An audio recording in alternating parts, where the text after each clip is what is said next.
Welcome to another exciting episode of Knox Natters, the official podcast of Knox Toastmasters. My name is Lakshini Watson.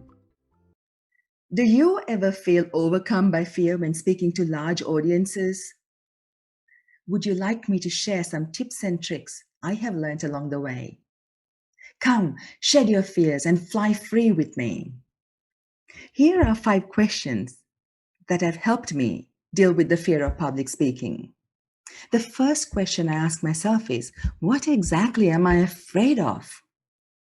What is the worst thing that can happen if I stood in front of people and shared a message that I felt passionate about? The worst thing that can happen is I could forget my lines. I could say something that's incorrect or that I didn't mean to say. I could sound bad. I could mispronounce. But I wouldn't get hurt or jailed for it, right? Yes, I could feel embarrassed or ashamed. But guess what? The fear is a thing that exacerbates the likelihood of making those mistakes. Once you deal with the fear, you will be able to breathe, relax, and feel grounded. And as the fear starts to diminish, you are more likely to deal with the mistakes and roll with it. The second question I ask myself is, at the end of my life, will it be okay if I didn't take the opportunities to speak my truth and tell my stories? What was the price of not doing that? For me, it's not okay. It's absolutely not okay that I don't take the opportunities that are given to me. It's a lot better for me to have done it and failed, even if I fail many times. Because each time I fail, I would have learned something from it and gotten just that little bit better. The third question I ask myself is, what is a manageable first step I can take towards being able to speak better in public? What is a comfortable decision I can take right now? Could I call a Toastmasters club, attend a first meeting, immerse myself in an environment that is conducive to improving? Maybe I could at least share a story with my family group or friends. Record a message privately if I'm afraid to talk in front of people. Or read something out loud, a poem, a verse. Whatever is a manageable first step, and then you build on that. The fourth question, of course, is how can I celebrate the step I took, the progress I made? Even if I fell flat on my face. At Toastmasters, we applaud and affirm every little thing someone does. Certificates, ribbons, trophies, and badges are given for icebreaker speeches, club roles, contest speeches. In addition, the best part of Toastmasters is that we give feedback. The achievements you made or the things that you did well are exemplified, and the improvements that you could make are suggested to you. They're all wrapped in with beautiful examples that you can or you can choose not to take. The rush of dopamine you'll get when you finish a project, when you've done a speech and people are applauding, helps you, encourages you to keep doing that. And it basically makes life itself more enjoyable.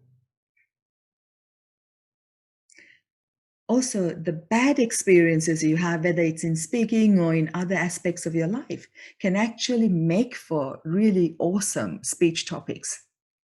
So it's in a way cathartic. People often ask me if I have failed on the public stage. Oh, yes, there are many times I have failed.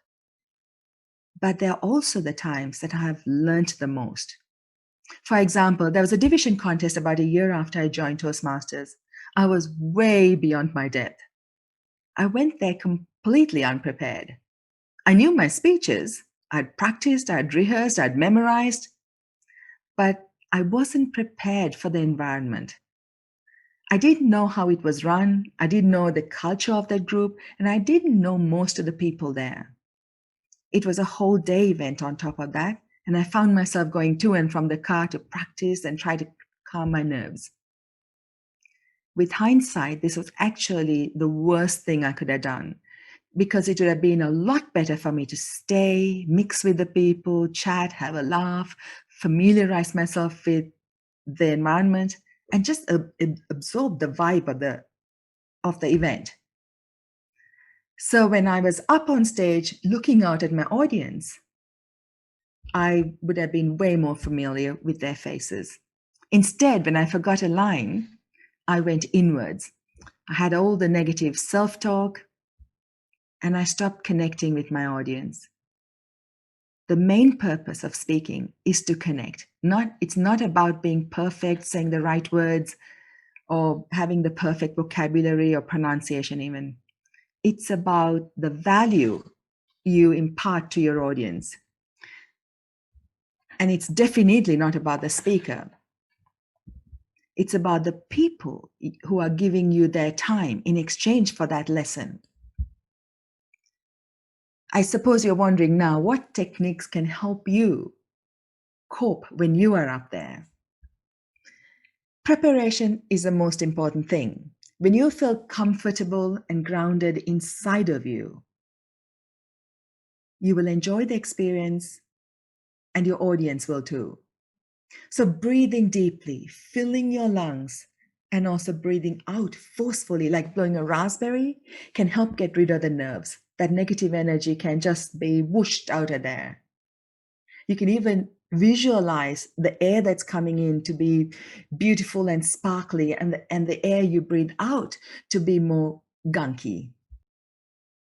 Also, how you hold yourself, your posture will help you push your shoulders back, open your chest, and breathe to full capacity.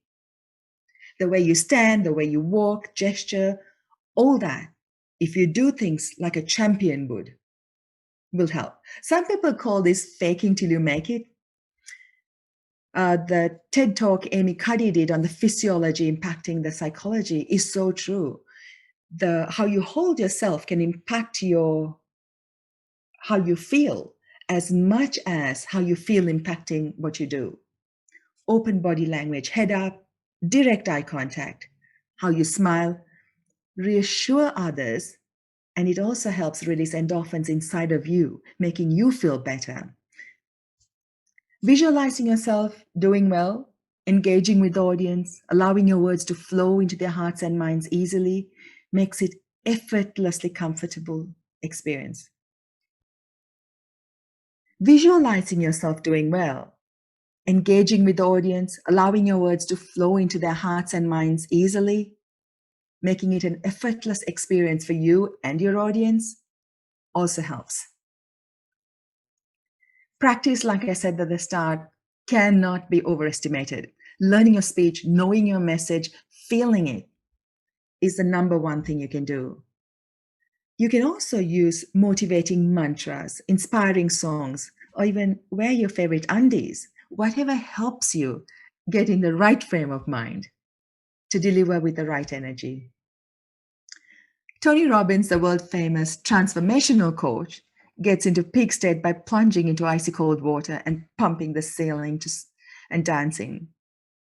He is able to present up to 12 hours without a break. I hope you got some value from this session, and I hope to see you put them into practice. Thank you for tuning into this episode on shedding fear and flying free. The world needs to hear you. Thank you.